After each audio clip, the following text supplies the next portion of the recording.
In Love on the Spectrum, season 1, they're interviewing me and they said, "What is your fear for Abby's future?" And I said, "My fear is that the world will be mean to her and hurt her when I'm gone." As a kid, I felt left out in the cold. I felt isolated and alone, and I used to identify with Ariel. She wanted to be where the people were, just like how I wanted to be where the typical kids were. The way you have mothered Abby so selflessly for 26 years, you've done so much work for her. She's the one that's done the work.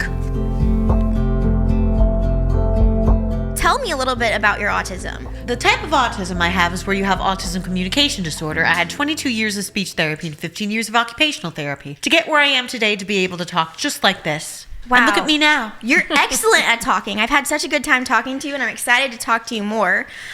So your autism, that is really a big motivation that It Love is. on the Spectrum wanted to have you on their show. What was it like filming Love on the Spectrum? Did you enjoy it? Was it a lot of work? The first day they came and filmed, I filmed in my room with me sitting still, and I was completely zoned out, and I had a hard time focusing. So luckily, another day they came back, and they finally get to let me walk around so I could focus better. No way. Oh. Wait, was that kind of scary with like all these big cameras everywhere? Yeah. It was in some ways, but I didn't care about being on Love on the Spectrum. You didn't. Well, I did care because I never knew I was going to be on TV until now. And now you're kind of like a celebrity in a way. Yeah, I would say so. Well, I don't want to be too conceited. Oh, I think it's fair. A lot of people probably recognize you and enjoyed watching you on the show. Do people ask for pictures? Yes, fans do. So when people want to take a picture with you, how does that make you feel? Very happy. That's successful. I mean, accepted for who I am. And Wait, that's a big deal because I remember you sharing about how when you were a kid, you didn't feel that way so much. As a kid, I felt left out in the cold. I felt isolated and alone, and I used to identify with Ariel. Because Ariel was a mermaid living in a world alone under the sea. She wanted to be where the people were, just like how I wanted to be where the typical kids were. And when Ariel finally became human, she couldn't talk. That's how I felt. Wow, that really is That's a why perfect mermaids and Ariel Yeah. are still even important to me today. Wow, and your hair clip kind of reminds me of Ariel too. Yeah. Did you do that on purpose? It's a starfish hair clip. Yeah. Yeah, that was gonna say that's something else we have in common. We both also really, really love Disney. Disney's huge in our house. I Well, would say. even before we started recording, you looked down at what you're holding in your hand and you counted them and realized you have 20. Yeah. Which is just like Ariel in the movie. Yeah. What does she say? You want thingamabobs? I got 20. But who cares? Cares? No No, big big deal. deal. I want more. That's so fun. I met the real Ariel at the Grove. No Almost way. I think 2 years ago. The real Ariel? Jodie Benson. What? Yeah. Wait, she does the voice of the original Ariel. Yeah. Was she nice? Oh, yes. Was she pretty? Like a real princess, probably. Yeah. It was really an amazing thing. She DM'd Abby. So we got Abby's reaction to the DM from Jodie Benson. Oh my And gosh. it was one of the most amazing moments for me as her mom that like this is even happening for decades. Jodie Benson, Ariel. Then we're having dinner with her at the Grove. Oh my gosh, you got dinner? Yeah. You're like, I've heard your voice in my house for years. Yes, and she's absolutely ethereal, iconic, and lovely and sweet, and an amazing mother. She has 2 kids. Her story is just beautiful. So sweet and kind. And they actually sang a couple of bars of Ariel together. No. Yes, at the Grove. Abby, that's incredible. Was this like a private thing or was it in front of people? We were just in a restaurant. It had an open patio outdoor, and there's Jodie and there's Abby, and they just started singing together. What did you sing? Which Part song? of your world. Of course. Of course you did. And I Yeah. have some of my original songs, too. That's right. I was looking at your Instagram and I saw you've been releasing music. Categories is your latest release, right? Yeah, my latest release. It's how my mind works. That's so Yeah. cool. Tell us a little bit about categories. The way my mind works, categories and memories come first before any words or emotions do. So right now, I'm in a Gestalt language, brain, and memory therapy. And I'm learning how the 3 parts of the brain, the smart brain, the emotional brain, and the survival brain. Wow. And my 5 senses, too. So writing that song, was that therapeutic for you to get to explain to Yeah, the world? I wrote it with my friend Casey Kelly, my cousin's college roommate. No Okay. way. Helped me with it. And is this person that co-wrote the song with you, is that what she does for her job, is like write music and stuff? Not necessarily. I mean, she has a different job. She just does it for fun. And she That's happens cool. to know Abby, and she's very talented and patient, and she has worked with Abby on a couple of songs to get the feelings, the imagery onto the paper, the words, and then they kind of do it together. It's been amazing to watch the process. That is so fun. Yes. I also love music, and I got my feet wet with that whole world of music last year, and it blows my mind how many talented people there are. And how much work like you hear a song, you don't realize how much work goes into one song. So I know you put a lot of work into that song. Yeah. It takes like a year for her to really get it done and all that sort of stuff. Yeah, it's not easy. People think, oh, music, like that's that. Oh, these people that are big artists, they're famous for no reason. No, these people are very talented and they work so hard. Yeah. So you should be very proud of yourself that you put out your own original song. How cool. And it's always been about the love of music. It's never been about wanting to be touring the U.S., although if anyone wants to, no, I'm kidding. But it's just about the love of music because, Abby, why don't you tell everybody about how you could sing before you could talk? I could sing before I could talk. No I started way. singing when I was 2 years old. And when I turned 3, I did something called music therapy with a woman named Casey. She'd come in with a guitar. She'd play the guitar, and I can remember a note. Wow. No, wait, did you grow up doing theater? I was in a play called The Miracle Project when I was in junior high for people on the spectrum. Theater, yeah. That is so cool. We love theater too. We actually met doing theater. I am in a theater right now called Epic Players. That's cool. She's in a neurodivergent theater company, and I have used theater as a therapeutic intervention since day one. And I did some acting stuff back in college and back in the day when all that stuff. But I used the principles of acting to practice social skills, and I started doing it right when she was 4. Wow. Yep, right in the moment, right when it happens. Okay, let's try that again. This time we're going to say, hi, my name is Abby. What's your name? Like when she was, like 4 and didn't know social cues. So I'm a big advocate of anyone with social skills to practice and have a safe environment to be able to enhance their self-confidence and just have a little bit more of that I'm in control instead of the variables of unstructured language, which can be really hard for some people. I feel like in general, the theater community is such a accepting and warm community. So it's probably like, I don't know, good people to be around and to try new things. Yep. And how cool is it that, Abby, here you are, you grew up doing theater, and you probably thought, oh, if I'm ever famous one day, it might be because I played Ariel on Broadway. But now you're famous for just being you. How cool is that? Yes, I am! How cool is that people just like you for who you are? It's amazing. That must be a really cool feeling, especially growing up feeling like you didn't belong, and now you feel seen and feel heard, and that just must feel so empowering. And you must feel, I don't know, I could be completely wrong, but you just must feel like really jazzed up to be like 26 and just living your life. Yeah, and I feel more I don't feel as autistic as I did as a kid, but I'm still on the spectrum. I still am. Correct me if I'm wrong, but I've heard you say a lot in like interviews and conversations that when you were a kid, you felt alone, but you always knew that when you grew up, you kind of had that perspective that when you grew up, you'd be accepted and you would feel and that's why I say as a kid, I want to be an adult right now. That's so cool Because I that you felt had that isolated and alone. What made you have hope for the future as an adult? Do you know what that was? Because I knew my brain would do what I was telling it to do. Really? You never gave up on yourself, Abby. Yeah. That's so cool. When she was 12, she had this moment where, language was really hard because I didn't know what she was feeling. I didn't know what she was thinking. I didn't know what was happening. So you have to be like a detective. It's very difficult from the caregiver point of view because they're not able to really express, I don't like school because blank. You just don't know. But one day she was sitting on her bed. She was 12 and she was very frustrated. And she was just in a self-awareness moment. And she just turned to me and said, my stupid brain, why won't it do what I'm telling it to do? And she went, my stupid brain. And then she said, I just want to take it out and give it to someone else and take a typical kid's brain and put it in my head. And then I said, why are you so angry? And she said, because I want what typical kids have. Yeah. And I that's why I used to I felt like a mermaid because mermaids couldn't talk. I mean, that must have been so hard for you as Abby's mom to see her go through that.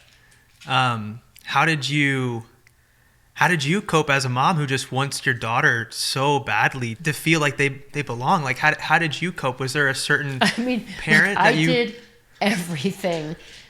Some things that were really stupid. Like me, if I was like the funny mom, the first graders would like me more, and then therefore they'd like her more. Like I was like acting like, I mean, there were moments of like that, like in the lineup on the play yard when she was in the typical school, like I'd be all like cool, like to help bridge how she was interpreted. It's like, fail, that didn't work. No. Yeah. First graders are not going to respond to that crazy mother over there. Yeah. I think she's cool because she's dancing on the play yard. You know what I mean? Like I did that. I did therapies. I did interventions. I went to every conference and you know, seminar that I could to learn more about this. So I've seen some of the autism greats over my lifetime because I went everywhere. Temple Grandin is one of the most famous people with autism. I went to her seminars when Abbey was 4. I have a book from Temple Grandin that says signed to Abbey, which I have as one of my archival, that's one of my, you know, family heirlooms. But I said to myself back then, what did her mother do? And I found that her mother, Eustacia Cutler, was speaking at some conference. So I ran to that conference. It wasn't even that many people. It was like 50 people in a room, which was insane because these conferences have thousands. Yeah. And met her, listened to her, took notes. I have a book from Eustacia Cutler signed to Christine. So I've got the book from Temple to her and the mother's book signed to me. And then I went to Chico State University and I got to do a speech and talk to their community. And I brought my book from Temple to show those people in the audience that I was them at one point, sitting in the audience, just trying to figure this stuff out. And I talked about the mother, I held that book up. And then Temple Grandin, who was the afternoon keynote speaker of the same event, stood up and was in my speaking engagement. Wow. She was? And I didn't know she was going to be there, listening to me. And you're like, I have. So I was like, okay, I can retire now. I can go to heaven. Like, my life's whatever made. the universe has Yeah. in store for me. Like that moment was truly, it just made me want to say, believe in dreams, believe in your hope, focus on the positive. Because if that could happen, I can't wait to win the lottery. I know. And when Abby is celebrated and seen the way that you see her on the Netflix show Love on the Spectrum, was that a similar experience for you then? Everything that has happened since that, like with her being accepted, she says it best. How does it make you feel? It's the same for me. I feel like she's accepted. Yeah. It's not about celebrity or people recognizing you. I am so grateful for every single person that just says, we love you. Yeah. Like for us, it's just like liquid gold. I mean, it's those moments of just gratitude and human connection and just that acceptance. And we hope that other people like Abby and their caregivers, that when they're out in the world, that other people will embrace their differences rather than judge them. Yeah. That's what I'm hoping. Because it's a very, very difficult when you're at the elementary school and she's having a, you know, a meltdown because the bell went off and all the parents are staring at you like, Why did I have a meltdown? Excuse me. yeah, Why did I have a meltdown when the bell went off? because of auditory. It was hurtful. It hurt your ears. See, a bell to me is a pain. It's annoying. But it hurts her ears. It's painful. And that's the difference because she's processing auditory sound very differently than I am. Abby, how does it feel that, like, before we started this interview, you were telling me about how you love Shark Boy and Lava Girl. How does it feel that you are now friends with the person that played Shark Boy? It's amazing. I was a big fan of him growing up. And my favorite part of Shark Boy and Lava Girl is when they go to the Land of Milk and Cookies. That place is awesome. Those cookies look so yummy. When you met Taylor Lautner, what did you think about him? He was amazing. Isn't he so nice? Oh, yeah. I was expecting him to be this like super tough guy because we also got to meet them and like do podcasts with them, kind of like you guys did. I thought he was gonna be like this super like macho, like he's in Twilight, he's the wolf, but he was so nice, amazing. And Tay, his wife, is also amazing and lovely, and they just made Abby feel and me so welcomed and just kind of go with the flow. We had a really great time with them. That's awesome. And what's their dog's name? Remy. Oh, that's right. That's their dog. What kind of dog was Remy? I can't remember, but beautiful dog. You have a dog too, Clementine. Clementine. Right? What's Clementine doing today? She's back at my house, and Ben's there with his little puppy, Navi. Oh, do they she's get an along? Australian Shepherd. Cute. We have a puppy at our house now, so that's been amazing. You have a puppy. My son came back from Indiana with a puppy that's a mini Australian Shepherd. Cute. And I've never actually had a small dog in my life. I've only had big dogs, so we're in love with this little angel. Well, yeah, I was listening to you guys on the Squeeze, and you said that your dog Clementine is 75 pounds. Yes, That's 70. a big dog. That's a big dog. Yeah. Yeah. Big baby, big dog. We love her. She's a mixed. We rescued her. Well, yeah, Abby and I were talking about the story of how you got Clementine, which seems so cool because Clementine's from Joshua Tree. Yeah. Right? Yeah. This episode of the Unplanned podcast is brought to you by Wild Grain. There are very few things more comforting than fresh baked, warm, delicious bread. When you bake fresh bread, it actually changes my life every single time. It makes me very happy, and I feel very accomplished and proud, but also it is a labor of love. That's why Wild Grain is so cool, is because you can get those same delicious bread, fresh baked bread scents in your house without all the labor involved, and in a way that supports numerous different dietary needs. Wild Grain is the first baked from frozen subscription box for artisanal breads, pastries, and pastas. Wild Grain's boxes are fully customizable to your taste and dietary restrictions. In addition to their classic variety box, they recently launched a new gluten-free box and a plant-based box that is 100% vegan. Our first box is actually on the way to our house right now. I cannot wait. I'm like so excited to get that Happy Meal, be baking some bread in our house, and it's really cool that they have so many different types of options too. Yes. So, are you ready to bring all your favorite carbs right to your doorstep? Be sure to check out Wild Grain so you can begin building your box of artisanal breads, pastas, and pastries. For a limited time, Wild Grain is offering our listeners $30 off the first box plus free croissants in every box when you go to wildgrain.com/unplanned to start your subscription. You heard me. Free croissants in every box and $30 off your first box when you go to wildgrain.com/unplanned. A croissant. Wildgrain.com/unplanned or use promo code unplanned at checkout. Do you want to tell everybody a little bit, like fill people in on how you got Clementine and the person that gave you Clementine found Clementine like on the side of the road in Joshua Tree, Yeah, right? and I don't talk to that person anymore. I just want the dog. We had a helper that lived with us, and so Abby was terribly afraid of dogs. And it's in autism for us, there's certain things that Abby I don't think can really explain, but one of them is the feeling of being startled. So we used to think that it was the octave of a dog barking that hurt her ears, but now I'm sort of zeroing in on it's the startling that happens when a dog barks abruptly. Oh. And I think that's a thing that, you have to really peel away the layers. So that really made her be afraid of all dogs at all times. We get this helper. She moved into my house to help me out.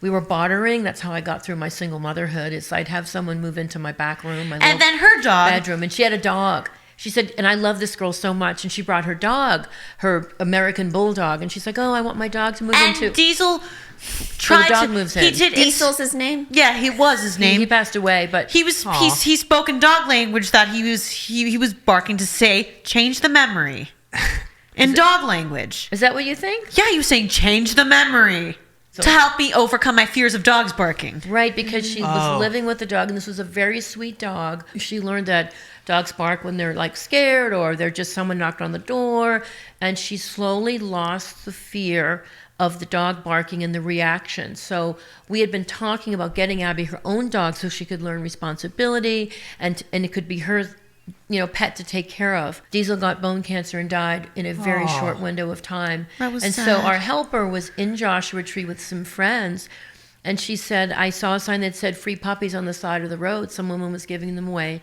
And she called me on one Sunday and she said, I've had a spiritual moment with this puppy that has come to me and crawled up into my arms. And this is just what Diesel did when I rescued him from the pound.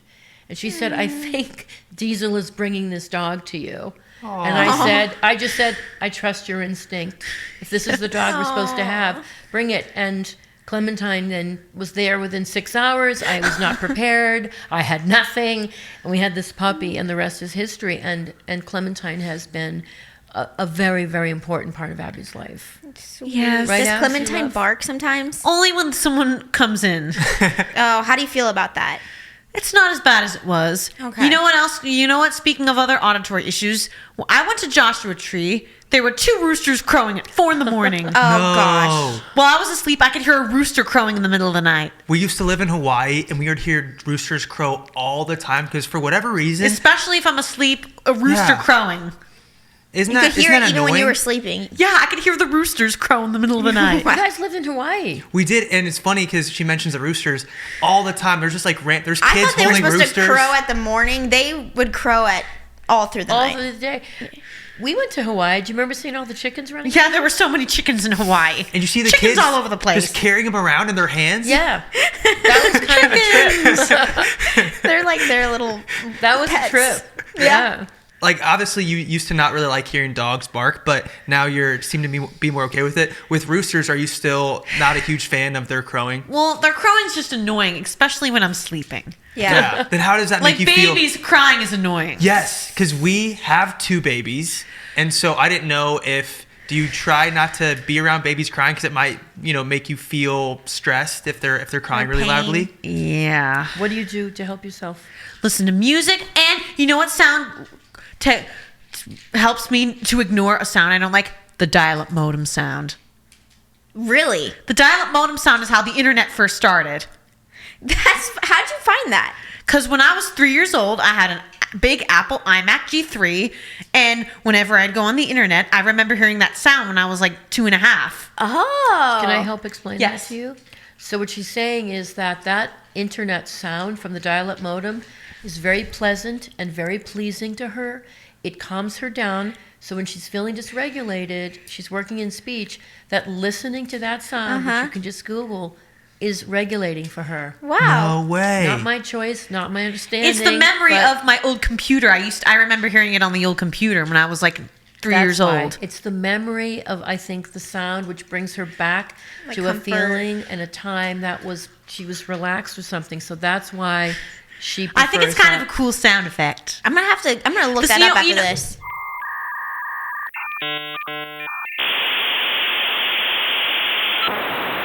What does David think about that sound? Does he like that sound too? It's kind of a little bit annoying, but to me, the static part sounds like the ocean waves. That's. Sounds like the ocean. No. I want to talk a little bit more about Love on the Spectrum. I want to ask you, what was Like, that? or it sounds like a decision- waterfall. the dial-up modem The sound. static part sounds like a waterfall. All relaxing sounds. It's kind of cool. That's awesome. And just Or and some of it sounds like a guitar string. okay.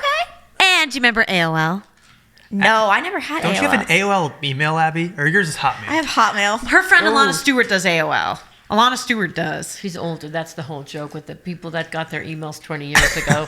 I don't know how I AOL. still have an active Hotmail, honestly. Yeah, it's funny. Wait, Funny. sorry, I brought up Hotmail and got us off subject. Abby was asking might about do Love that. on the Spectrum. I imagine that was a tough decision to make as a parent. Yeah. You mean going on Love on the Spectrum? yes. Yeah. It was, first of all, it was happening during COVID and no one knew what it was. It was just literally a guy. This is how they found Abby. She was in a theater program called Spectrum Laboratories, where it's to me therapeutic social skills in theater for help you with your connecting socially. She's in that program. The producer Keon went to many autism programs to looking for just different people and meeting people. So they called us and just said, "There's a guy who's doing some sort of maybe a documentary on relationships and autism, and he wants to Zoom with you because it was 2020." So I didn't know anything about it, didn't know what it was, and they Zoomed, and that was great. Then they called back about a month later. We Zoomed again, still didn't know what it was. Third time they called back again, and then they say, we were kind of sitting next to each other because I still didn't know what it was. And the guy says, can we have a moment alone with Abby? I go in the other room. I'm sort of standing by like our washroom, but I can kind of see her. And so she's Zooming with Keon.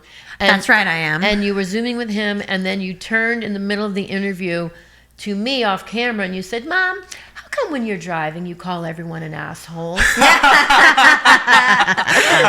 And I don't know who these guys are. I go, "Abigail, that is, keep focused to the question that is being asked of you." And they asked her, at the very end, they said, we want you to be part of this project. And I'm like, okay, what is this project? I had never heard of it because it hadn't come out yet. Maybe their season 1 had just come out, is what I think. I think maybe. Cool. So he said it's going to be on this little network called, starts with the letter N.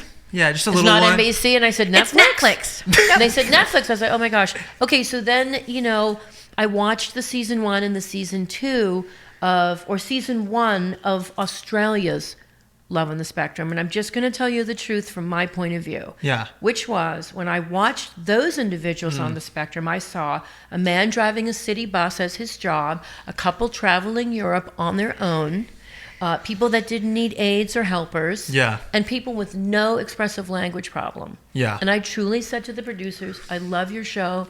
I laughed, I cried. These people are lovely. Yeah. She's not right. Yeah. I said, those people have what we formerly called Asperger's. Yeah. And are you okay? Yeah.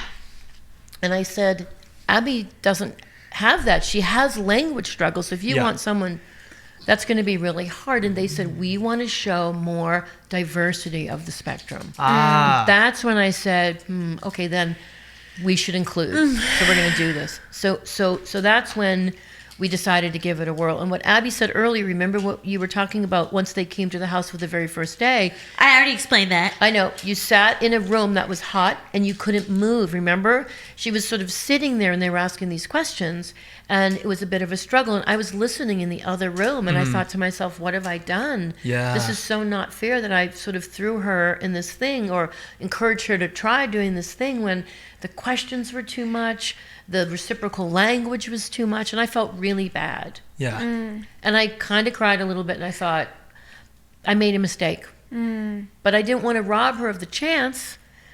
Do you see what I'm saying? Like I felt caught. So by a miracle, they called and the next week and they said, we want to come back. Because I thought, we're never going to do this. They're going to say, no, this just didn't work. Yeah. They came back and said, we'd like to shoot Abby in her natural environment, just letting her walk around the house and like do her thing. And I was like, oh, okay. And that second day they came back, what did you do for Keon? Do you remember what you did? When Keon came back, you told stories, you did impressions. Yes. And she did an impression of Bruce the Shark from Finding Nemo, because he's Australian too. But I'm not Australian. You're not. Can I have a break? Do you want a break? Oh, yeah. Let's take a break. Thank you to Needed for sponsoring this portion of today's episode. What percentage of pregnancies do you think are unplanned? Oh, gosh. I said this already last time, and I completely forgot what it is. I'm going to say 40%. Yeah, you got it. I've already told you this twice. It's never too early to start thinking about improving your fertility, and that's why we're excited to introduce you to today's sponsor, Needed. Needed is a women-owned brand that offers a complete nutritional system for fertility, pregnancy, postpartum, and women's health. From egg quality support to women trying to conceive, to a lactation support plan for breastfeeding moms, to stress and sleep support that supports all women, including those in perimenopause/menopause. I think Needed is an incredible brand. I love that it's entirely woman-owned, because I feel like women's health is an area that we're starting to recognize more and more is severely under-researched, under-supported. I also love, though, that they also have sperm support for men, because, they're 50% of this fertility thing here. That's pretty cool. It's a very important ingredient. Represent. And I love that they're thinking about that too. Yeah. There's so much on the journey to parenthood that you can't control, but nutrition is a big one that you can. Needed is a collective of more than 6,000 practitioners working together to set a radically better standard for women's health. So head to thisisneeded.com and use code UNPLANNED for 20% off your first order. So Abby's walking around the house, doing her own thing, leading the producers around. She's funny, she's articulate, she's a laugh a minute. And I now, as the mother, am going, that's my girl. Yeah. That's what I've seen her capable of. Yeah. And the producer turned to me and he said, is she always like this? And I said, yes. That's so This cool. is what she's like. Yeah. And I learned in that moment that there are so many kids, not just like Abby, but with ADHD or neurodivergent learners, I call them, that need to be moving or doing, that do not function their best selves when they're sitting at attention like soldiers in a quiet room and they're not supposed to move and they're supposed to listen and write off the board and learn the way that our traditional schools have us learn. I love that you're saying that, because I have a cousin that goes to a private school where they changed the classrooms to allow kids to sit on a beanbag, sit on the floor, lay on their back, do whatever they wanted to do to learn. As someone with ADHD, I cannot sit at a chair all day. Like, I'd like to do what my cousin does at his school, where he can, lay on his back on the floor if he wants. And so I really love that when they came back, the producers with Love on the Spectrum, I love that they just let Abby do what she wanted to do. It was very cool of them to let Yeah. her do what she wanted to do, which they've done the whole time. They're very much let Abby, when they're shooting, just do her own thing. And they're very non-invasive. It's like you hardly know they're there. Yeah. That was the main thing I took away from that, which is to advocate for teachers who may not be familiar with alternative learners because they're older or they're, there's a lot of new stuff we're finding out about neurodiversity and learning. And I say, wow, sit on a beanbag, sit on a rolling chair, give sensory breaks, let people move around.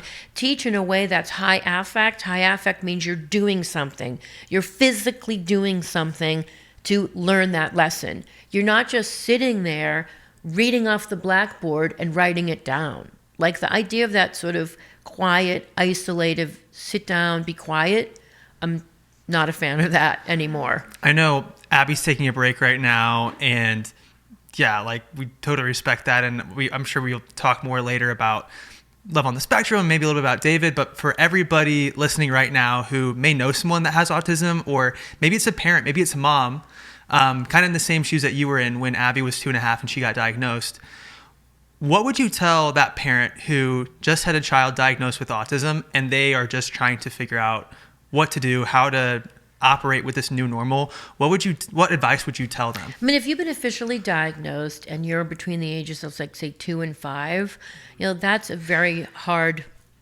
chunk to be in of time with understanding what to do, because there's no clear-cut path. My personal opinion is that autism is such a big word, and it means a million different things. And even 20 years ago, when I was doing this with her, I would say, don't panic, don't cry, be a detective, see what they're doing, put your ego in the toilet and flush it, because that's, no ego on this. Because some parents, I think you don't have to ask me for that. Just, you can do whatever you need. Okay, good idea. It's a daunting thing. And when I sat in the chair and they said autism spectrum disorder, everything went black in my head. Everything went into slow motion. I remember the woman, it was like in my face going, you're going to have a lot of work ahead of you. You're going to have to be spending hours in therapy rooms and clinics. And I remember feeling that I was going invisible, like, no, I don't want to do this. I don't want to do this. Yeah. Like, I waited to the last second to have kids. Like, I'm not prepared. Like, you know what I mean? Yeah. And so it's a lot better now than it was in 20 years ago in terms of information, accommodations, and understanding. I think people have changed their ways of understanding and embracing. So that's a plus. We didn't have that so much. There was a lot of judgment, a lot of dirty looks, a lot of people. I had people come up to me in this grocery store when she was struggling and just say, you should take care of your child. That kind of stuff. Oh my God. And I had those moments of one time, one woman at a grocery store said, you should control your daughter. And I went, my daughter has severe autism, which was a bit of an exaggeration compared to what some people go through. And I said, and she's struggling with sensory issues. Would you like to take her for the weekend? Because I would love a break. If I were you, I would keep a super soaker on hand at all times. If anybody ever corrected my parenting when you're doing an amazing job, I would have been like, hey, super soaker to your face.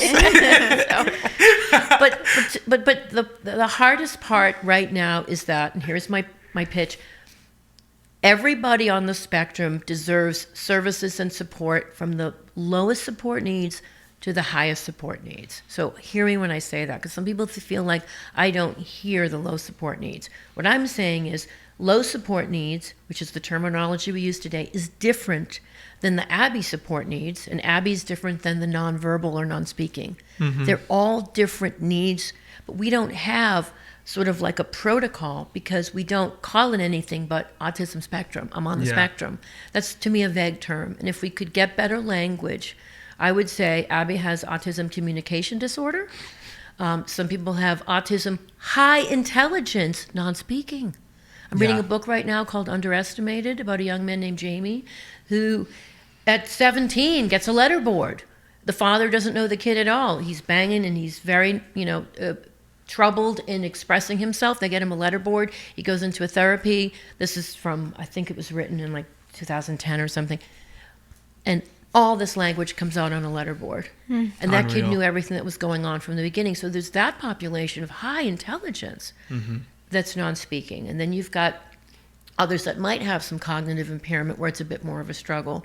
So there's all these different things. So if you're newly diagnosed and you're a parent, is to find a community where you see other parents that have kids with the same struggles as your kid. That way you're in the commonality of a therapy that might make sense. And that's even what I did. Yeah. I'd go to conferences and I'd go, "Oh, but my kid doesn't do that." Like I went to an Asperger conference. That's what we called it before 2013, so I can say that. Yeah. 2011. Is it like bad to say that in a way now? It's politically incorrect. Really? Because Hans Asperger, the doctor who discovered, can you move over just a hair, honey? Who discovered Asperger's, he was connected to the Nazi Party, I believe. There's something that came up in his past. Got it. And that's fine, come up with a different word, because that population is very different than the Abbey population. And that's Any more questions for me? Oh, of course. Yes, Yeah. I was just finishing up talking about a little bit about. All right, finish the questions. for new parents. Is that Yeah. okay? Can you please stop petting me like this? You can pet me. Do you guys like to pet each other? Are you okay? Yeah. Do you need a sensory break? No. I'm good. Okay. But I guess his last name was Asperger, which is why people decided to get rid of the term, because they didn't want Well, they got rid of the term Asperger's, but it was also because people with Asperger's were not getting the same services as people with autism. This is my understanding, by the way.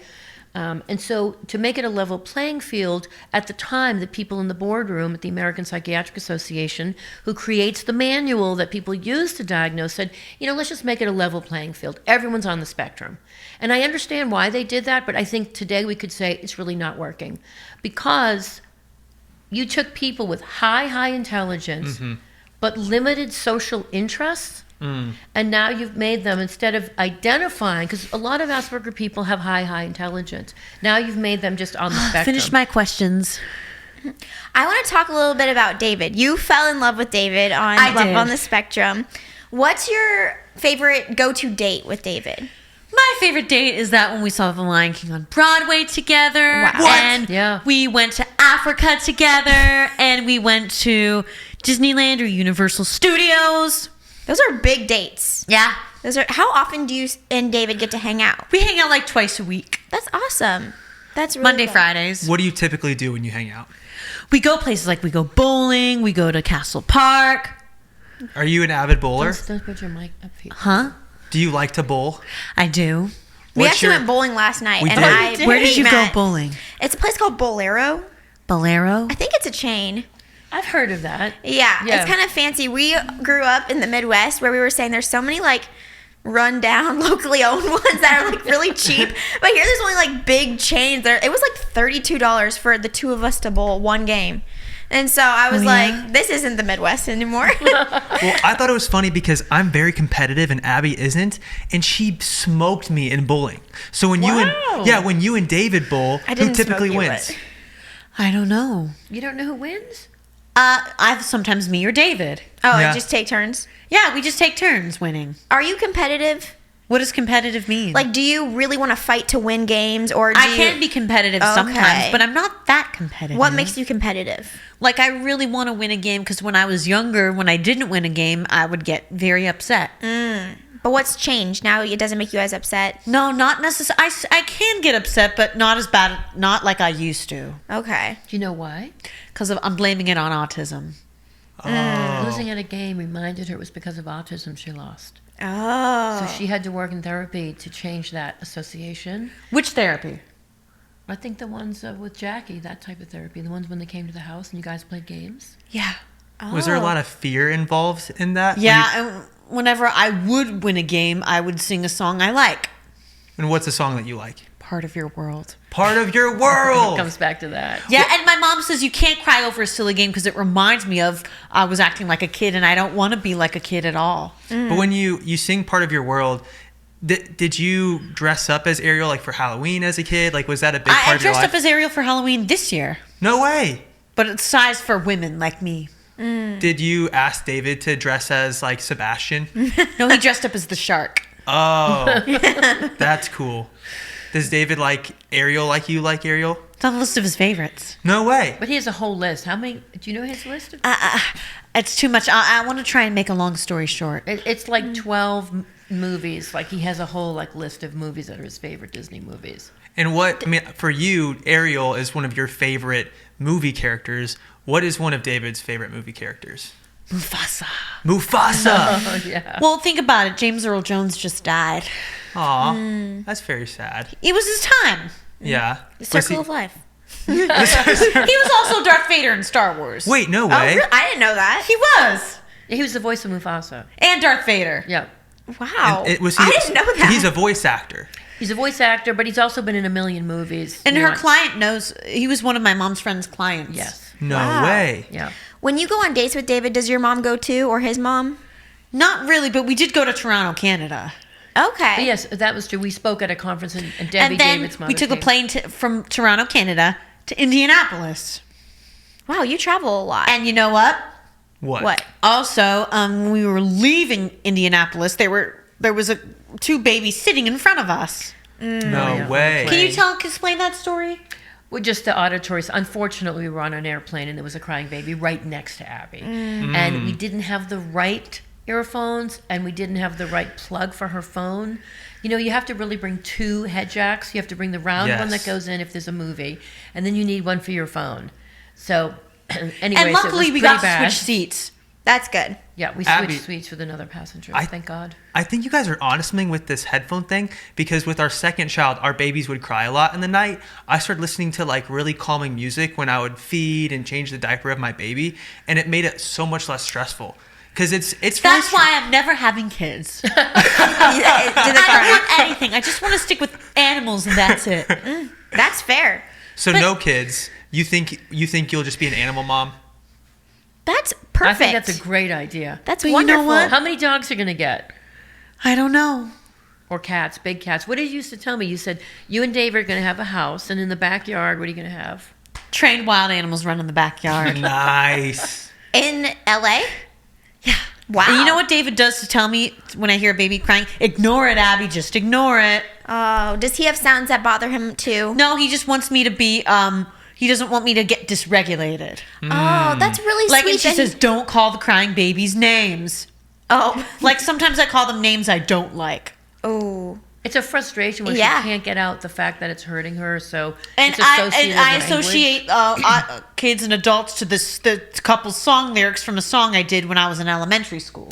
So songs have become language. It's the Gestalt language processing thing we were talking about earlier. Like which I did is- something called a visual dictionary. Like in my therapist Ryan does AI, artificial intelligence, and she came up with a visual dictionary of crying babies eating vegetables and spicy foods I don't like. because those are categories of not good. So instead of saying I'm bothered, that makes me uncomfortable, I don't like this. She put the feeling words she's- next to it. She speaks the memory. And you know and what? the She drew a picture images. of a visual dictionary of adult women eating junk food. No way. Well, I that's a saw, good- Because I like being an adult woman and I like junk food. well, I Wow. saw a video on your Instagram about you talk. You said that you said witches eat vegetables. Yeah. Is there something like that David will say to express something that he Yeah, it's doesn't because like? I don't like witches and I don't like the texture of certain vegetables. What about David? Does David do that in his He autism? associates numbers as colors. He has synesthesia. No way. that's very cool." He thinks each number is a color. That's why synesthesia made him very smart in math. No way. Because that's why he got high grades in math.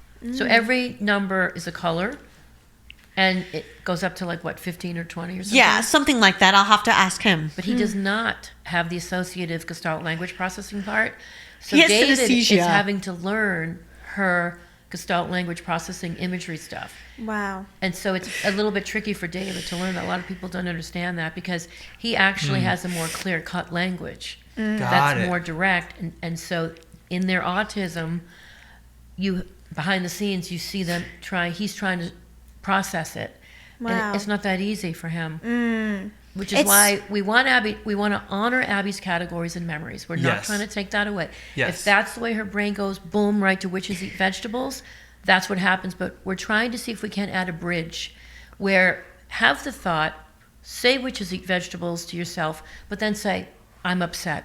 I don't like this. Yeah. Because Or the like, for average person's example- not going to understand. Think about it. For example, I'd say that adult women are mermaids and crying babies are the sea witch. Ah. Because why? Because I don't like the sound of crying babies, and I didn't like the sound of Ursula's doing her evil laugh. Abby, I'm going to be honest with you. If you sat next to us on a plane the past couple of flights we've been on, you would have thought a sea witch was on that plane. Because there was a lot of crying babies on that plane. You know what the crying babies sound like to me? What? The wicked stepsisters from Cinderella. Yes. Well, it's funny because crying babies, obviously, it can sound like a sea witch when they're crying. But Like the Wicked Witch of the West from The Wizard of Oz. Yeah. Margaret Hamilton. Can I tell you something? We we started dating when we were both performing in The Wizard of Oz. Yes. I was a flying monkey. And I was a castle guard. I was on stilts wearing a big green outfit, and I was like 10 feet tall in the air. Really? Yes. Thank you to Liquid IV for sponsoring this portion of today's episode. Do you like tasty hydration beverages? I do. Because we do. I personally like their sugar-free options, but you guys, this is not a joke. I literally have Liquid IV every single day. It's my afternoon pick-me-up because I feel like that's when I stop drinking water. I work out in the morning and I feel like I get a lot of water in, and then the day starts drifting on. I'm like feeling the dehydration hit me, and that's when I go for Liquid IV and I just chug it because they're so delicious, but also there's so many electrolytes in them. Liquid IV is powered by LIV Hydroscience, an optimized ratio of electrolytes, essential vitamins, and clinically tested nutrients that turns ordinary water into extraordinary hydration. 8 essential vitamins and nutrients, and always non-GMO, vegan, gluten-free, dairy-free, and soy-free. There's a raspberry melon flavor. I love the rainbow sherbet one. I don't think I've had the raspberry melon. I like the lemon. I like the peach. Yeah. I mean, really, they're all so Yeah. delicious. I like the strawberry. So yummy. They even have some with some caffeine in it if you're looking for that. Totally recommend it, and great for the kiddos as well. If you're struggling to get their water intake up, definitely recommend Liquid IV. Treat yourself to extraordinary hydration from Liquid IV. Get 20% off your first order of Liquid IV when you go to liquidiv.com and use code UNPLANNED at checkout. That's 20% off your first order with code UNPLANNED at liquidiv.com. Have you seen Oz the Great and Powerful, the prequel? We actually have No. it. Mila Kunis was in it from Family Guy. Oh, I like her. She voiced Meg from Family Guy. I didn't know that either. You have a lot of facts about movies. Do you like movies and TV Do you like shows? The Simpsons?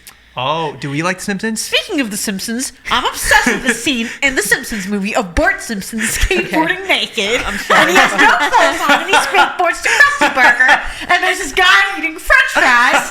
And he says, "Boys, before we eat, don't forget to thank the Lord for this bountiful." And then Bart goes, and then he says something inappropriate. What did he say? You're Just hilarious. You're fun. Stop it.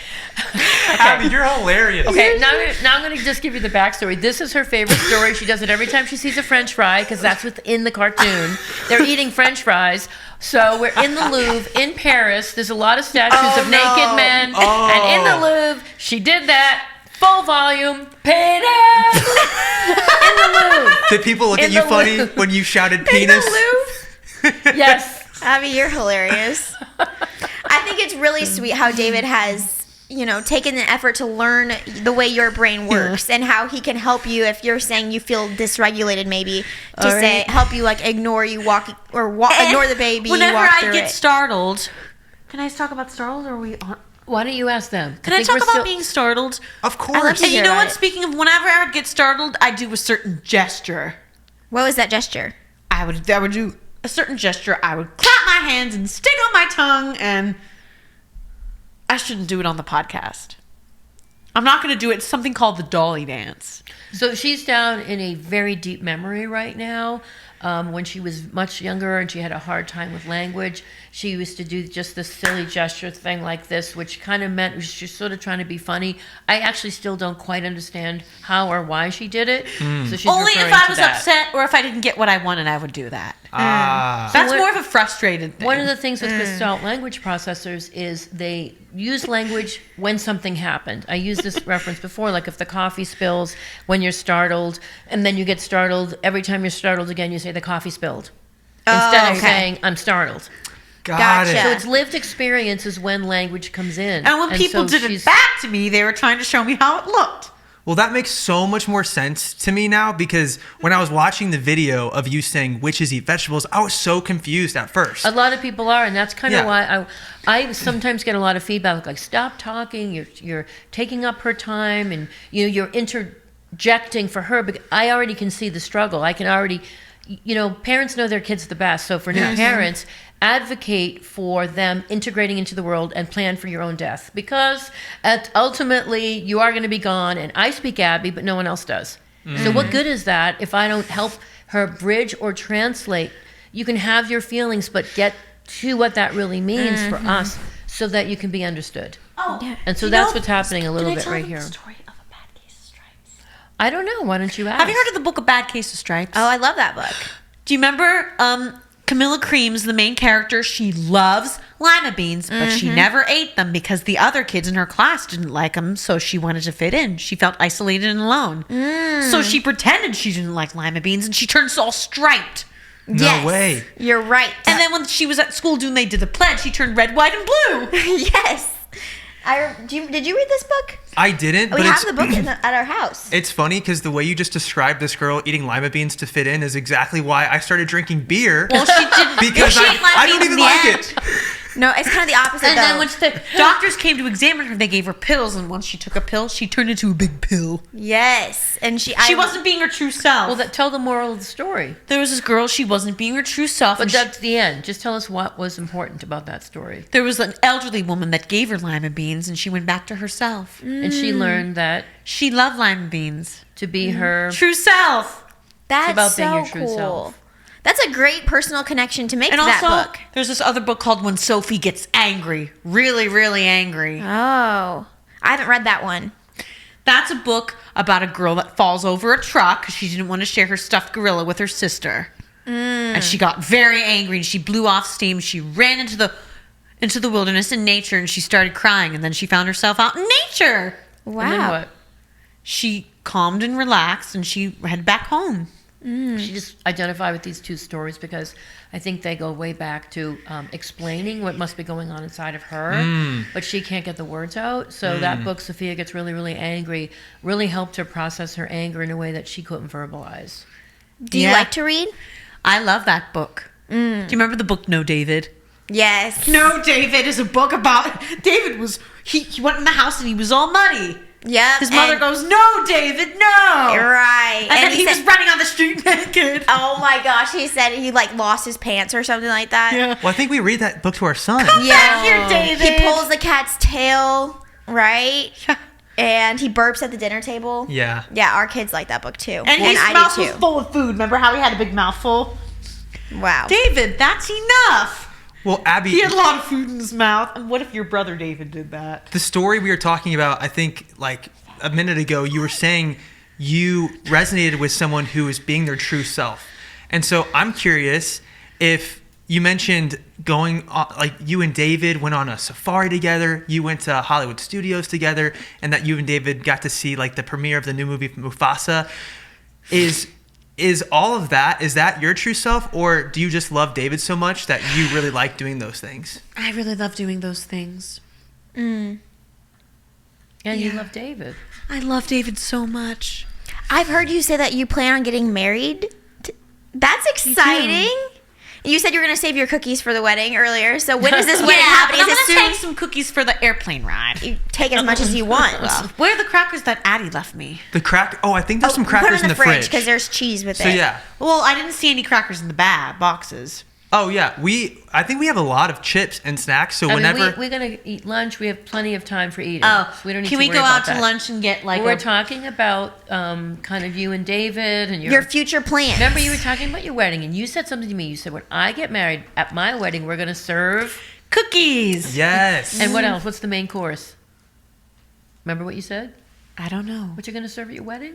Costco pizza and Yum Yum donuts. Yes, Costco pizza. That sounds and Yum delicious. Yum donuts. That sounds yummy, That's doesn't what's going to it? be on the menu. Do you like Costco pizza more or Yum Yum donuts more? Yum Yum donuts for sure. Oh God, it's so good. I've actually, I'll be honest, I've never had a Yum Yum donut. I haven't either. Where Are do they you only eat in those? LA? Do you get them in the grocery store, Abby? No, I don't know. Oh, I think she saw them in the grocery store. Oh. We have a chain called Yum Yum Donuts too. Well, I thought it was so cool because Rolling Stone did an entire article about your wedding that potentially might happen at the end of 2025. She said that. But if you ask David, he doesn't know anything about it. You got to get him on board. Are you working on David? Yeah.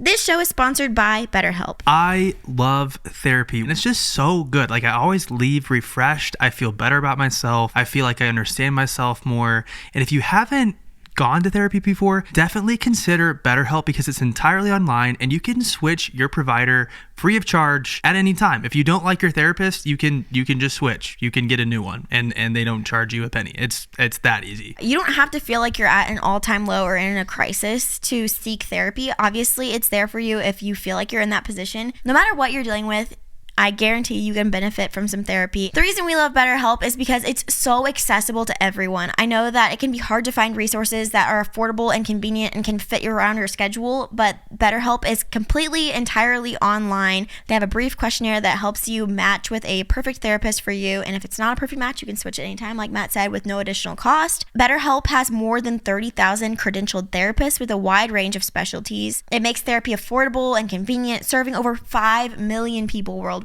Build your support system with BetterHelp. Visit BetterHelp.com/unplannedpodcast to get 10% off your first month. That's BetterHelp, HELP.com/unplannedpodcast. For the wedding, for both David and Abby, both of them would say, does that mean I'm going to have to like move my room? Because David lives in a condo with his sister, she lives with me. Oh. And there was not a rigidity, but the idea of like changing everything, and that's really scary. Yeah.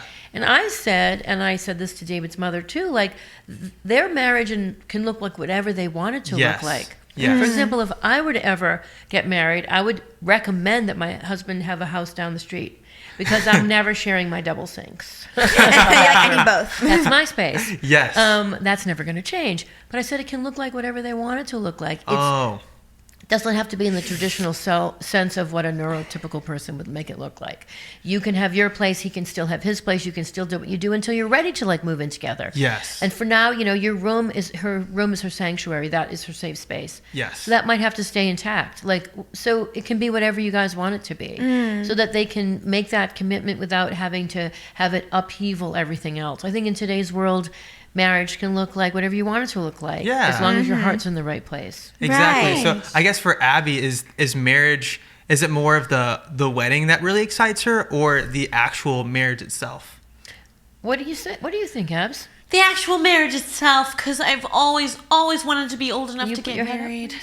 I've Yeah. always wanted to be old enough to get married. Can I tell them the example of how jealous I was of couples when I was a kid? I think we should talk about you and David. Yeah, actually, yeah. Because let's stay on topic, okay? Where you were talking about, being a bride and how much you love David, but it can look like whatever you guys want. You don't have to give up your room. Yeah. You don't have to move in and lose the space that you're in just yet. Right. It's where your heart is. Yeah. Yeah. What does marriage mean to you, Abby? Marriage means I'm like a princess. Aw. Like the queen of the castle. Like you're Ariel. Like you're Ariel, and then David is Eric. Prince Eric. Yes, and in the remake, Prince Eric had a song. He did. Yeah. What? I actually didn't even know that. To be Yeah, honest. and in the remake they took out the song "Daughters of Triton," which pissed me off. It's not in the new one. Wait, I actually want to know. Now I'm like so curious. What's your review of the new Ariel movie?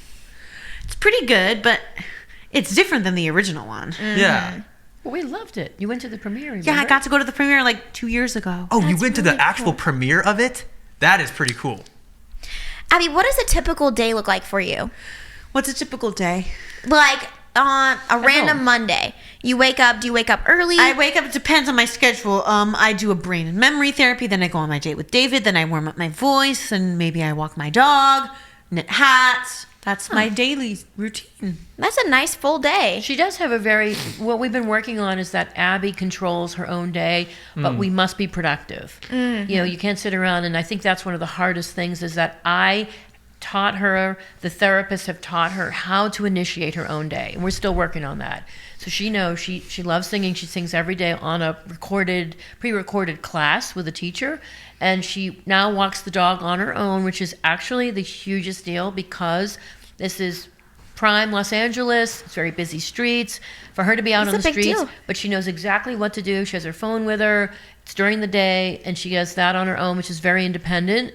And that's a push toward the kind of independence I think parents need to be aware of, is letting their kids go into the world and do that kind of stuff. She does that. She goes to the gym. She has a gym membership. She's shooting content. And the big part of her day is making her hats. How many hats did you sell in November, December? Do you remember of last year? Remember? How many hats did I sell? I sold over like 100 hats this past November, December. She did. What? Yes. So 100 hats in 60 days. And they're all handmade. By Oh you. my goodness. Yeah. You Every hand single make one. these hats. You got a new customer. I'm going to have to It all order one of started those. out when I was in a work program called Textiles at my school, Miller, because the teacher was retiring the next year, and so my mom asked the school if I could take advanced weaving. She went to the principal, but he said no, we don't allow that here. So Miss Carol, my textiles teacher, came to the house every Saturday to volunteer to help me make hats on a circular loom. And show her how to do it. Wow. You're a great learner, too. Yep, I am. That kind of reminds me of a book. Have you ever read Caps for Sale? Oh yeah, He has all the caps on his head. Yeah. And you're just selling is he your a hats. peddler? I think so. What's a peddler? A peddler. Peddler. Peddler. Yeah. He peddles his hats and he wears them all on his head. Yep. That's like you. Peddling your hats. Yep. That's really cool. You I'm must excited be, to buy one. Yeah, you must be really good at knitting. She's really I am. fast. And so the interesting thing was, Abby went to a vocational high school, graduated, and then I put her in a vocational post-high school from 18 to 22. And they do all these different programs. You learn farming skills or bakery skills or cooking skills, and it's just so that you have a bunch of skills. So when she went into the weaving, she had the skill of weaving actually on a big loom, and they were scarves, and they were beautiful. But the school didn't teach you all the skills. They only taught you the middle skills, which is it's already threaded, and they sort of taught you a portion of it. But the teacher came to me and said she was so fast and she was so good at it. And I was like, we found something. Like, we found something, and I'll sell my house and invest in making her have a business. I'll make this a business. So when they said she was great at it, I said she needs to do advanced weaving so she can learn the beginning stage and the end stage. It's like when they were cooking, the students weren't allowed to touch the ovens. The students did the mixing. So you're not fully for liability. So anyways, I went to the school and said, can she do advanced weaving? I asked the teacher, would it be okay if we did this? The teacher said, what a great idea. The principal said no. And I went home defeated. As a parent trying to create something for my kid, I was very sad, defeated. And I called the teacher, Miss Carol, and I told her. The principal said no. And she said, well, I'm retiring. I'm just going to come to your house and I'm going to show you what you can do on your own. No And if way. it wasn't for her, we would never be doing this. That teacher, she did it. She was the one that came Wow. to our house and said, yes, I will help you. And now you have your own business. We started on Facebook. I started selling to my little Dixie Canyon girls who I just saw this weekend, and they started buying hats at my house in my living room, and then we put it on Facebook, and people from my high school started to buy, and that Wow. was beautiful. And then we just, that's why her name is Hats by Abby, because when we were doing TikTok, I thought, well, maybe this will help the hats. Yeah. If I say Hats by Abby, Yeah. maybe this will help her. And she's, just it's amazing. And now she's filling orders, and she's, writing notes to people and maybe doing a video for a customer, buying the yarn, choosing the colors, and stuff like that. So she has a whole, That's right. whole store. So Wow. we, in our last neighborhood, our old neighbor, very first day I met this guy, came up to me and said, hey, my name is blah, blah, blah, and I have autism. And I was like, that is so cool that in the very first sentence that I met this guy, he had the confidence to just like share that with me. And no one had ever done that before when I met them. And I ended up learning he had his own company. He had a video production company where he would film car commercials Wow. for car dealerships. And his autism was different than Abby's autism, the type.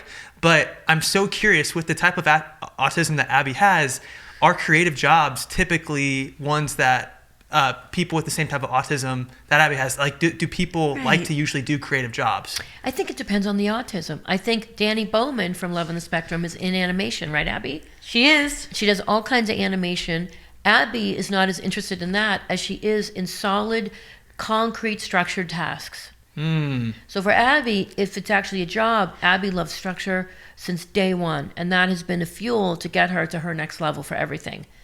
And so the Neat. hats is a very structured Yeah. process. That's why I think for some people on the spectrum, structured jobs with a beginning, middle, and end are great. But for people that, it seems to me, this is just my take, is if they have autism and they went to college or high school and they got their degree and they did well, if they're that kind of learner, creative jobs might be better. But that's not how Abby learns. Abby's always been a hands-on, repetitive task kind of learner. And that's what we just focused on. No judgment, just whatever works for you is what you got to follow. That's I right. think. Abby, it must feel really good when you finish knitting a hat. It feels amazing. Do you feel like you accomplished something when you finish the product? I do. And what does it feel like when people maybe post on social media with a picture of them wearing the hat that you made? It's pretty great. And do you remember, I was reading comments to Abby. Abby doesn't read all the comments, and that's because of visual processing. You know, when you go on your device and you look at the tiny little letters, that's really hard for her. In her IEP, in her individualized education plans at school, everything was double-spaced enlarged print. So font size has to be 14 or 16 even. It's a visual processing issue. So I read the comments to her. And remember last night, how many comments? What were people saying about you? That was amazing. Yeah, and she was just like, it just still, she's taking it in, do you know? And the hats are definitely part of that. That what's your favorite word? You like feeling, remember the word you always say? I like feeling. Satisfied. And productive. Yeah. Satisfied and productive. I mean productive, not productive. I know what you meant. That's even a real word. That's so fun. Earlier, we were talking about Kelly Clarkson, and I was saying, Abby, you've been on Taylor Lautner's podcast. You've been on Raven Simone's podcast. I'm like, would you want to be on the Kelly Clarkson show? And what did you tell me? Yeah, I'd love to. Why do you want to be on the Kelly Clarkson show? Because I've never done it. You want to try something new. Pretend that Kelly Clarkson might see this. What's your message to Kelly Clarkson? Kelly Clarkson, I used to love listening to your music growing up. Do you know any of her songs? Since You've Been Gone's a good one. I want to see you and Kelly do a duet just like you did a duet with Ariel. And I know that if anyone can do it, it would be you, Abby. Yeah. Oh my God. How come I was singing high in belt? Well, you've been working your butt off on singing. She sings almost every single day. No way. Is that why it's And there- happening? Yes. And I'm going to tell you this one quick story because Bob Garrett is her current vocal coach, and he's like a real coach. And my friend, Leslie Ann Morin, gave me his name as a vocal coach. She's an actress, singer, Broadway gal, icon. And I was scared to call him as a parent because I thought he wouldn't understand Abby's autism. And he is a professional, has worked with people in movies and things like this. So I hesitated for almost a year before I called him. And then one day I said, Christine, you're standing in the way of her growth. Get out of the way. Call him, give him the information, and let him decide if he's okay with her. And today, she is one of his favorite students. No way. Yes, and he's actually in studio helping Abby on her new song, which we can't talk about, which is going to be coming out probably later in the spring. No way. Yeah, and he came back Exciting. in studio and helped her. So she records these sessions she does, and then she practices them on the day she doesn't actually have a lesson.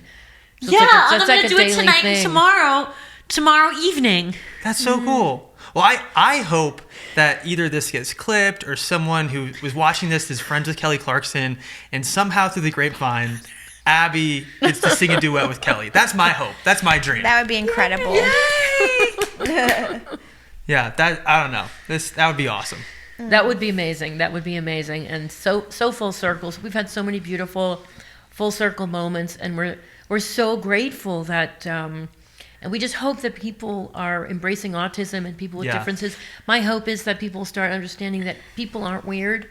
Situations can be weird, but people aren't. They're different processors. There's different types of social skills. There's different types of brains. Embrace them all. Be kind. You know?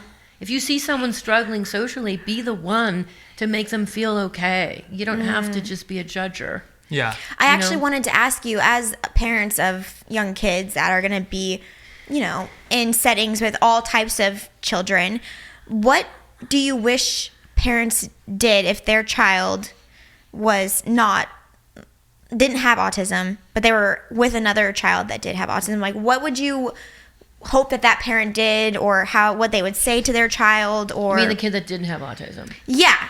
So, I mean, two things. One is, if you do have a child on the spectrum, I told all of my son's friends, Ben's sister has autism. I took them all aside and said, Ben's sister has autism, so if she says repetitive things or she doesn't understand you, just treat her like any other kid. Say, I don't understand. What do you mean? Try to get her to talk, whatever else. She's not deaf. I was very upfront because when I was in high school, I had a friend who had a sister who I didn't understand, who had strange behaviors and would talk to herself and do all these things that no one understood. And Who were talking themselves? this is someone I went to high school with. And so people were afraid of the sister. The kids were afraid. I was afraid. And I went to their house. And I'd prayed that the sister didn't answer the door when I knocked because I wouldn't know what to say to her because I didn't know what it was. Yeah. And bingo, she's born, she's diagnosed, and I'm sitting at my kitchen table thinking of my high school days, and all of a sudden I said, oh my God, Carolina's sister had autism. That's what it was. And in my own memory, I felt so bad because I wished if I'd known, I would have been able to have been more compassionate or talk to her, but I avoided her because I was scared. And I don't want any of my son's friends to do that with her. Yeah. So I sat them down and I told them. So I think parents should be okay with telling people when it's obvious there's something going on. I understand if you have the kind of autism that is not presenting, you're what I call neurotypical passing. So there's that. But then I told my son when he wanted to have the end of the year pool party, like the last day of school pool party, and at our house, I said, you invite every kid in the class or you invite no one. Yeah. And I really wanted to be invited to that pool party. Ben's? Yeah, and you know what? But that wasn't your class. Yeah. So that's And why can you I weren't talk about? invited. Can I tell them about the swimming thing or no? No, because we're just finishing up talking to other parents about kids with differences. Well, so I the love number pool one thing parties. is when kids are different, be the one that is compassionate and sweet and kind. Yeah. You don't have to be their best friend, but do not allow bullying. It's never okay to Yes. make fun of somebody. Yeah. And if you see it happen, either report it to your teacher, because a lot of kids won't report it because they're scared. They're scared that they might be the brunt of it, but they can go to their parents and say, I saw this happen at school today. That kind of stuff, to be the difference. Ben, her brother, grew up in therapy rooms, so he's always very compassionate about it. And if you see that your kid was a bully or did an action, be the parent that calls them out on it. Don't defend your child.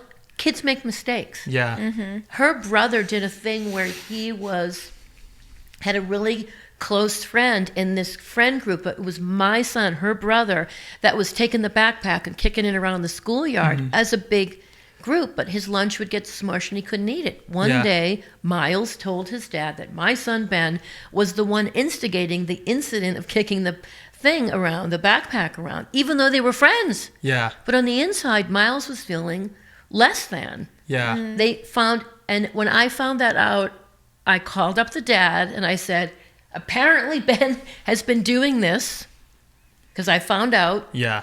I said, we're coming to your house, have at it. I want you to say anything and everything that you want to Ben. No holds barred, please. So we went to the friend's house. So there's kid Miles, the friend who's getting the backpack. He's around the dad, the mom, me, and Ben. And that father just called him out. I sat there. My son was bawling, gut crying, because he felt so bad. Yeah. Do you think he ever did it again? It was just a typical fifth grade thing, but he never did it again. Yeah. And that, to me, was me taking responsibility to teach my son a lesson. Yeah. That even though that he's your friend and you thought it was funny because you were getting the laughs, Miles wasn't getting the laughs. That's where we stop bullying. Yeah. Nobody should be the brunt of someone else's joke unless Yeah. they're okay with it and they say, let's do this fun thing. That's what I mean. Like, it's that kind of responsibility as a parent. And then it's also just understanding that you teach your kid compassion. We don't jump on the bandwagon. I don't care if everyone else is saying something bad about this one. We don't jump in. On the flip side too, like I'm someone that I get worried about hurting someone's, like I really never want to hurt anybody. So sometimes on the flip side, if I'm worried that I might do or say something that could end up hurting someone, I'm like, it might just be easier to not even engage. And so I loved how, like, when Abby in this interview would say something silly, you would laugh and you would like engage with her, because you're like, you can still like laugh with someone who has autism. You can still laugh with someone who is neurodivergent, because they can say silly things too. And I think that was really enlightening for me, because, on the flip side, I found myself have this desire to, okay, maybe I should like step back because I never want to do or say anything to hurt anybody. So I think sometimes people can get afraid that they might like laugh at a not okay time and then accidentally makes one feel bad. So it was really cool to see you laugh with your daughter and just engage with her. We laugh at everything. I mean, Abby and I took and when she was younger, it wasn't the case. It was a lot of work because Abby is rocking it now. Yeah. Killing it now, right? When I'm going to just say this one thing.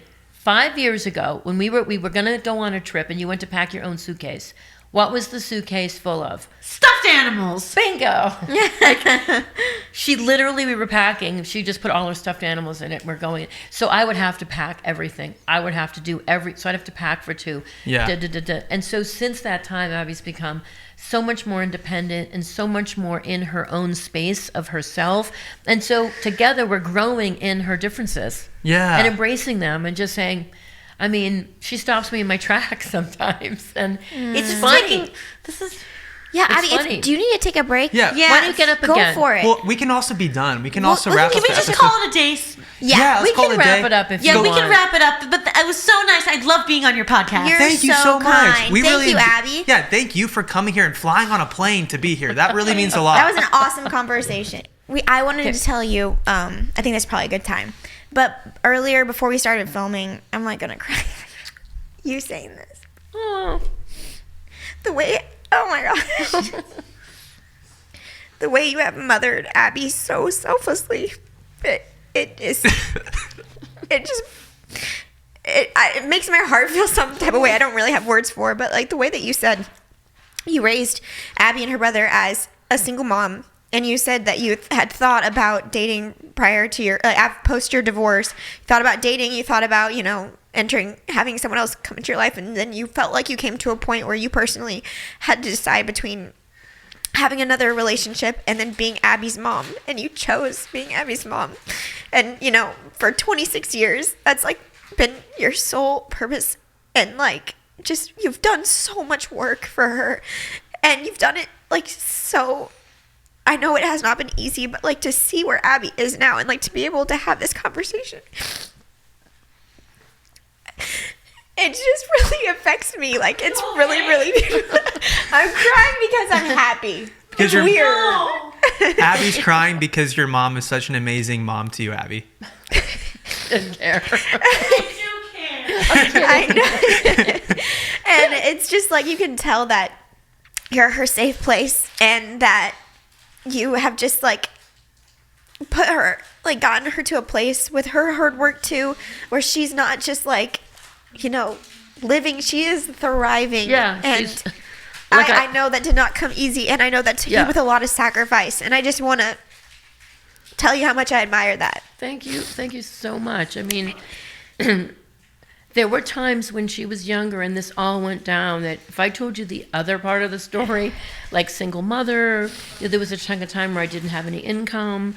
So I was working a minimum wage job when she was little, and that didn't even cut anything. Like, you know what I mean? Like there was that, and there was just the being a detective and the interventions. And then I really saw myself as a relationship person. Like I'm old school, like traditional, very much so. And I realized I couldn't. I had to make that choice of either putting myself and my purpose with a relationship before her needs, and I just couldn't do it. It had to be her and her brother.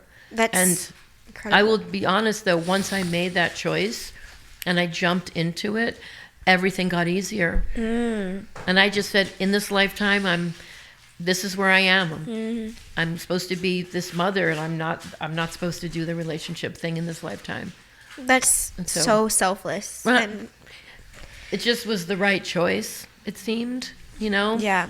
And I couldn't be more proud of what she's, at the end of the day, she's the one that's done the work, I think what's so cool is, when Abby was a little girl, you were so worried about her being loved and so worried about her being accepted. And now she's changed the world. No, I'm her plus one. Seriously, I'm like, oh my God, Abby, can I go with you to this thing? And I'm going, did I die? And I'm in some sort of coma. Right. And I'm just imagining all this because there were days when it feels like that. But besides that stuff and people recognizing her and being so kind and amazing, like the fans are so great. And she does. She gets recognized all the time. We've been driving down the street and someone will roll down. I'm just going to say this. I'll never forget this girl in Chico, California. She rolls down and she goes, holy shit, it's Abby! She's like, what the f-? I'm seeing Abby right now. And that girl I just fell in love with. You're like, yeah.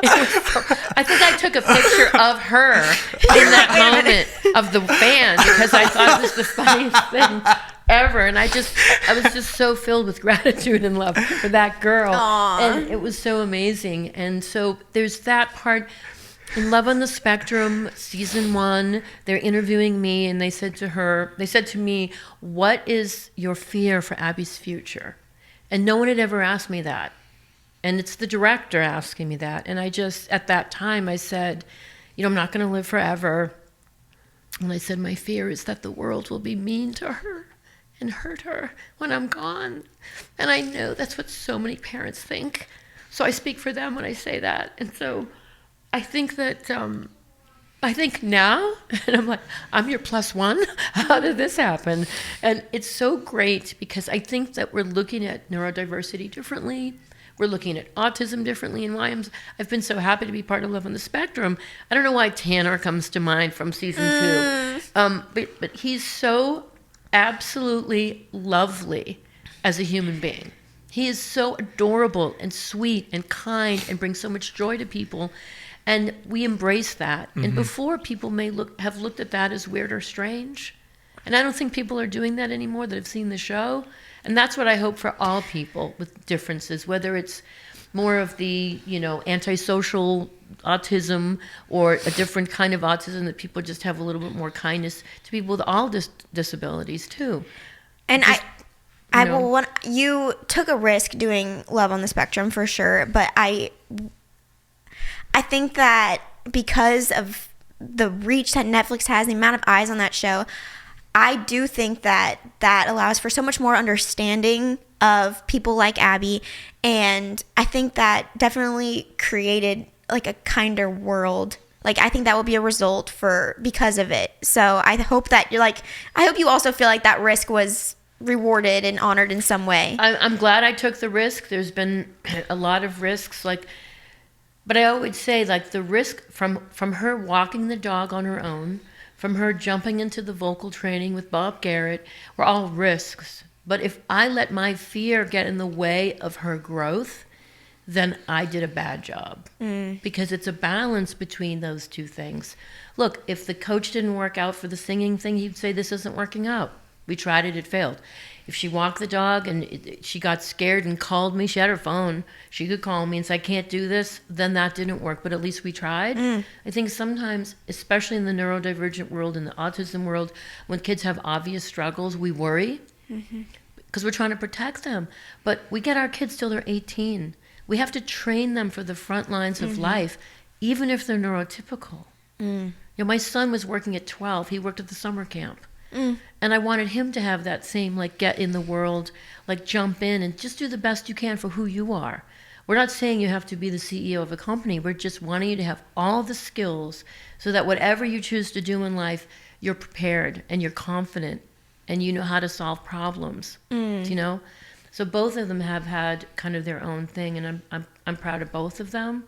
And like I said, in 2022, when I had my detached retina that she loves talking about, bringing up, she had Love on the Spectrum airing on the Wednesday, and the Sunday before, my son graduated Purdue University in engineering, and I did that by myself.